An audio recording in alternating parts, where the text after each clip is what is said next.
Fala aí, povão bonito, povão animado, ó, minha turma incrivelmente maravilhosa 701. Estamos falando sobre indicadores sociais em geografia.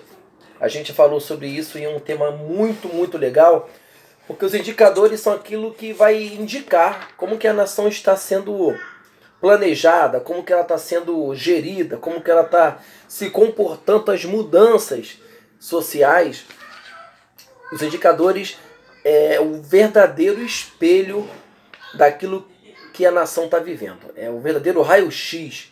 É o X da questão. Olha que maravilha. Esse tema X da questão vem de raio-x. Sabia disso? Somos cultura, filhote. Ai, como eu adoro. Dá curiosidade para vocês. É importante observar que nós falamos que a mulher da década de 50 começa a ter uma vida mais ativa, uma mudança significativa no comportamento, principalmente na década de 60, quando essa mulher ela passa a incorporar o mercado de trabalho, quando ela começa a ter uma vida mais engajada economicamente, não tendo muito espaço para a família, no sentido de querer ter filhos. Vamos ver aqui alguns indicadores em pirâmides. Olha, esse conteúdo ele é incrivelmente bom, porque geografia é muito de análise. Vamos pegar aqui a pirâmide da página 42 e olha o que eu percebo. Eu tenho aqui em azul o sexo masculino, em rosa o sexo feminino. Na década de 50, nascia-se muito mais, então as pessoas até 14 anos tinham uma boa faixa etária, então as pessoas iam crescendo, e de 15 a 59 iam morrendo. Poucas pessoas chegavam no topo da pirâmide com 60 anos ou mais. Então a faixa etária nessa época dos anos 50 era de até 4,2% da população que chegava ao ponto de 60 anos ou mais. E foi sobre esse estudo que se pensou, por exemplo, a aposentadoria. Acreditava-se que o homem fosse viver muito, se muito, até 60 e poucos anos. Só que isso vai começar a mudar, ó. A partir de 50, você vai ter uma nova conjectura. Você começa a ter menos pessoas nascendo. Olha como a pirâmide vai ficando mais achatada na base. A base é o nascimento. É de 0 a 4 anos. Então ela é mais achatada. Mas ela vai se enlarguecendo. Ou seja, quem está nascendo está vivendo. Então você tem uma grande quantidade de homens e mulheres nas idades de 15 a 59 anos. E aquilo que antes era de 4% foi para 11,1% de terceira idade, que é a partir dos 60 anos. Meu pai tem 65 anos, joga bola, superativo, homem dinâmico. Meu pai representa um grupo de pessoas que vai passar de 80 anos de boa, tranquilo, com boa saúde. Isso aqui começa a ser um problema. Como assim, professor? Repara que a base ela está menor. Ou seja, está nascendo menos pessoas, estão vivendo os que estão nascendo mais, e essas pessoas que estão vivendo estão se aposentando. E aí? Quem vai bancar a aposentadoria vitalícia dessas pessoas agora? Os trabalhadores que estão vindo agora, né? Mas e? Está nascendo menos gente. Gente, é o que diz a pirâmide, olha só. A base é menor enquanto você vai crescendo e achatando lá em cima. Nós estamos aumentando o topo da pirâmide para 75 a 79 anos. Se a pessoa se aposenta com 60, ela vai ficar de 60, 70, 80, pelo menos 20 anos sem produzir e recebendo do Estado.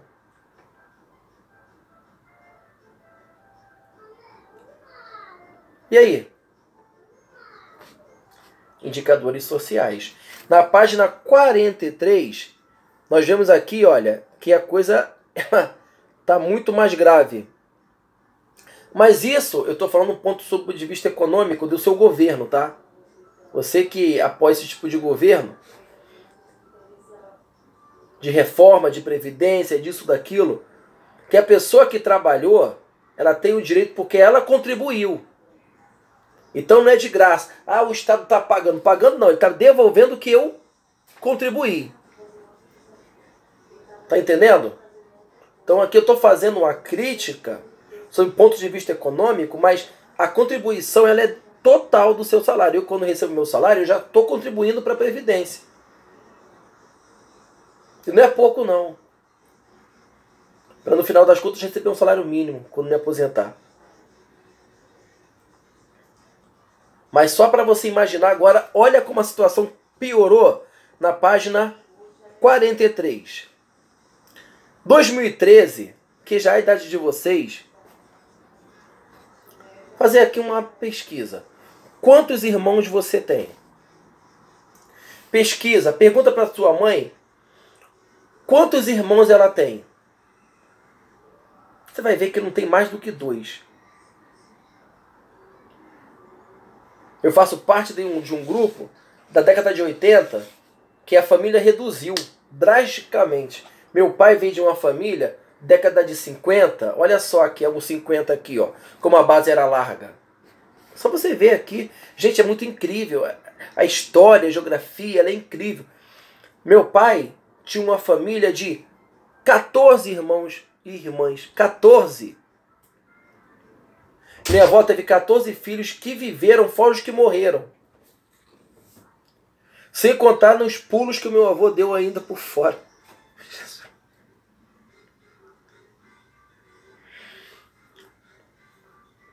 Quando meu pai, olha como a base era larga. Aí vem a geração do meu pai, que vai gerar filhos, 2. Eu e minha irmã. Aí vem a minha geração, que só vai gerar...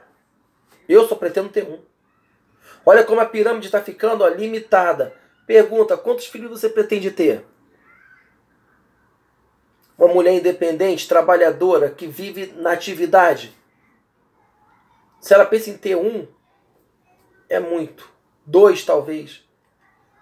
Aí eu pensava em ter 5, até ter o primeiro. Você vê os gastos que isso tem. Aí você tem gastos com fralda, você tem gastos com material natural de criança, porque é gasto plano de saúde, tudo é muito caro. Aí você não é o suficiente gastar com isso tudo, você fala, passou a fase das fraldas. Aí vem a fase da escola.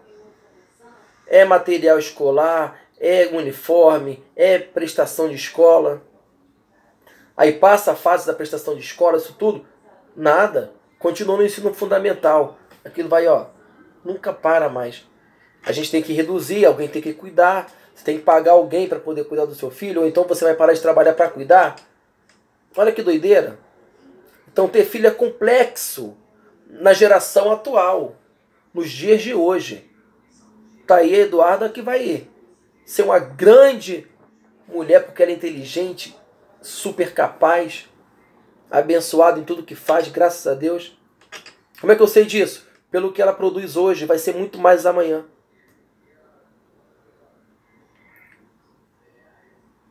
A geração que está vindo agora vai ter menos filhos. Em 2013, olha como é que era o cenário. Olha como era a base de 2013. Olha como era pequena a base. As pessoas tinham menos filhos e passaram a ter o quê? Uma qualidade de vida maior. E chegaram até mais de 90 anos. Se aqui na década de 50 as pessoas chegavam até 60, em 90, em 2013, 60 anos depois, isso foi para 90 anos.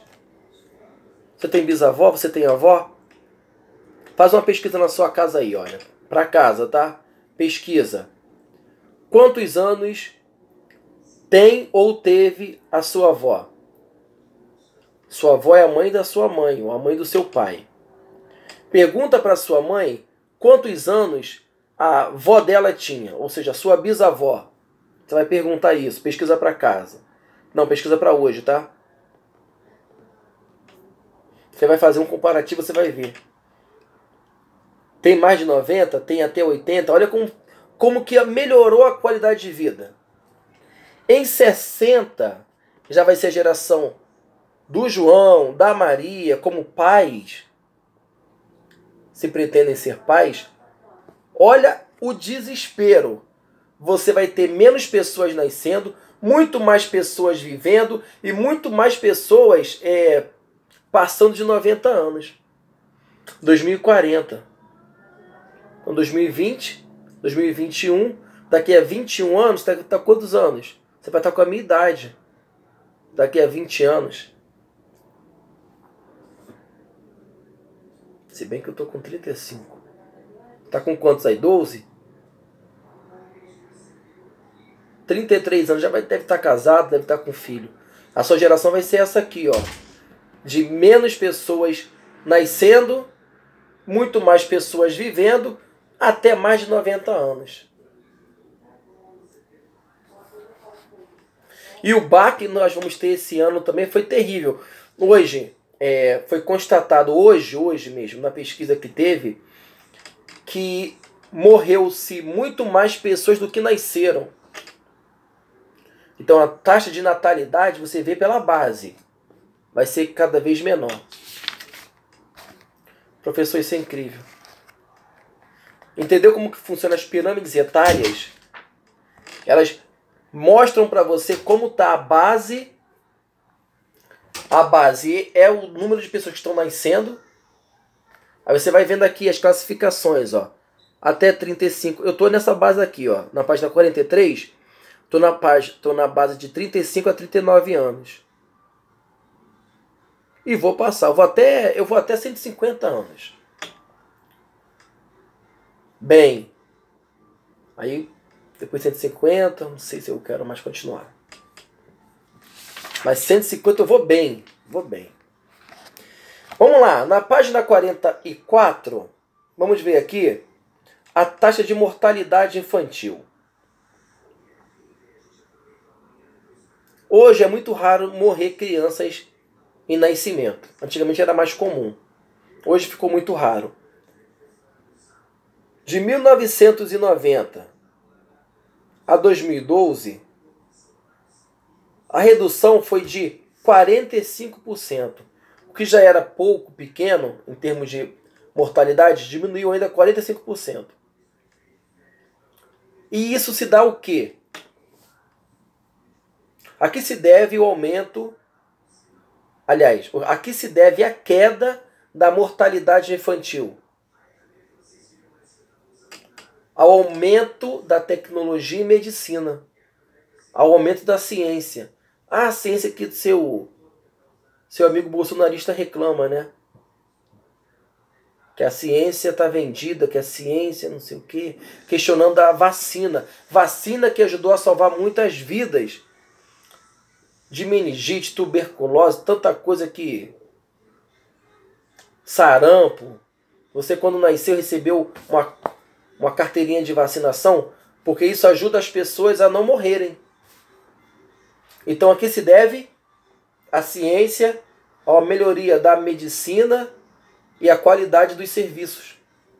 Se a mulher hoje não pode ter um parto normal, ela vai para cesariana, o cara abre a barriga. Meu Emanuel, por exemplo, não ia ter condição de nascer de parto normal. Ele estava muito fraco, a circulação da criança não estava indo bem, a pressão da menina estava alta, na Laodiceia. Então, abriu-se a barriga e tirou a criança. Olha, não morreu ninguém. Então eu tenho aqui uma queda na mortalidade infantil. E a que se deve isso? Acabei de explicar. Olha que interessante, na página 44 vai falar o que eu acabei de mencionar para vocês. Olha como era a família antigamente. Olha, eu tenho o avô, eu tenho uma avó, eu tenho aqui, olha a quantidade de filhos e netos. Olha quanta gente aqui. Aliás, só são os filhos, né? Olha como é a tendência atual. Um casal e duas crianças. A página de cima você vê até que a foto é preto e branco, ou seja, é uma coisa mais antiga. E a parte de baixo é a configuração da família moderna. Casal. Vamos pular aqui de figura e vamos falar sobre educação. Eu quero que você vá marcando isso aqui, porque isso aqui é matéria do teste também, tá? Matéria do teste. Educação.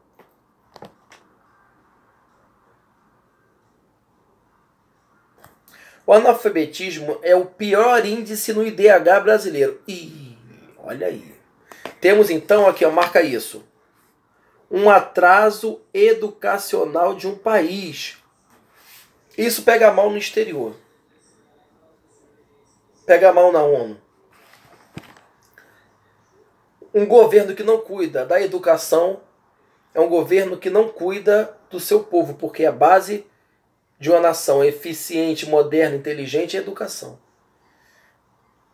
A gente prevê isso porque quando você se sentir um dia revoltado com seu pai, com a sua mãe, lembra do esforço que ele teve para bancar uma escola privada para você no pior período da história do Brasil do século XXI, em que as pessoas não tiveram aulas, foram privadas de estudos, e vocês tiveram uma escola privada que conseguiu conciliar um estudo de vocês. No Brasil, esse índice corresponde a 8,7% da população. Ah, professor, é pouco. Faz a conta aí.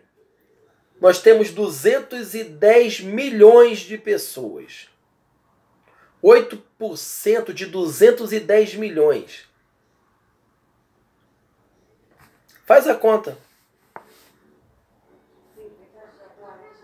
Segundo o IBGE, em 2013, em números absolutos, do total de quase 15 milhões de analfabetos, 10 milhões são negros.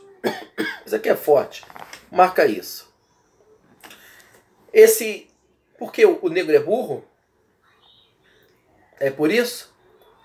Não, é porque a condição ela é diferenciada pelo seu traço histórico.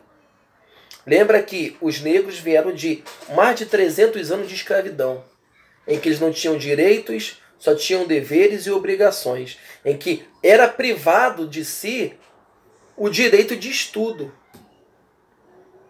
E quando houve a abolição da escravatura, aquela farsa, porque a abolição é você dar condição de as pessoas tentarem viver novamente. Não, deram liberdade sem condição social. Para onde é que essas pessoas que foram libertas vão? Vão para os morros, vão para as favelas. Vai ter tempo de estudar? Não, tem que trabalhar para levar sustento para casa. Então 10 milhões são negros. Porém, entre 18 e 24 anos, a maioria dos negros está no ensino médio, resultado de políticas afirmativas implementadas pelo governo federal. E eu fui testemunha desse processo aqui com as cotas. Eu vi quando começou no governo Lula, inclusive. Eu não gosto do governo Lula, não estou falando de presidente, nada disso não. Estou falando de um traço histórico. Eles chamam de políticas afirmativas, são as cotas. Isso ajudou a impulsionar e retirar muita gente do analfabetismo.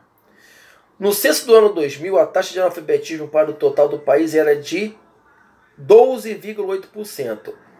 Vamos ver o resultado das políticas afirmativas. Em 2010, o analfabetismo da população rural se manteve com a taxa superior de 21,3%. O que você está querendo dizer com esse dado, Tiago? Que quanto mais longe dos centros urbanos, mais distante você vai ter, mais mais difícil você vai ter educação. Você vai para o Amazonas, as crianças têm que ir para a escola de canoa. Aí é complicado. Você vai de canoa para a escola, voltando quase 2 horas depois para ter que trabalhar na lavoura para ajudar o pai. A criança vai continuar? Então, o que é que o governo fez? Olha, eu ajudo você, eu pago o estudo do seu filho. Ele tem que estar estudando para ganhar o Bolsa Família. Entendeu? Um dos requisitos básicos para a criança ganhar o Bolsa Família, para a família ganhar o Bolsa Família, é que a criança esteja estudando. Olha, essa matéria sobre educação, ela é tão interessante. O nosso tempo, infelizmente, acabou. Que você vai fazer um resumo dessa. Vai fazer a pesquisa. Ó, educação, página 44. Resumo. Isso aqui tem que ser feito, porque isso aqui é matéria do teste de vocês. Você vai fazer a pesquisa que eu te pedi sobre o seu avô.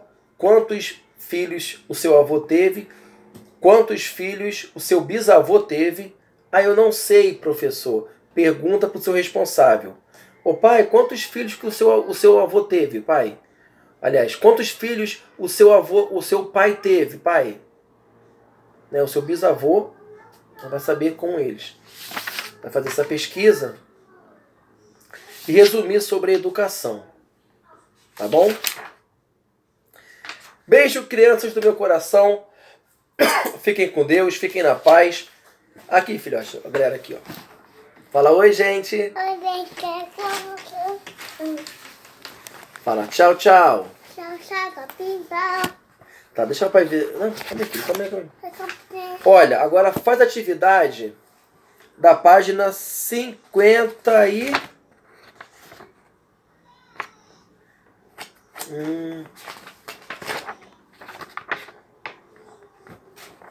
Na página 49. Essa aqui é a mais incrível. Papai, aqui é da minha escola.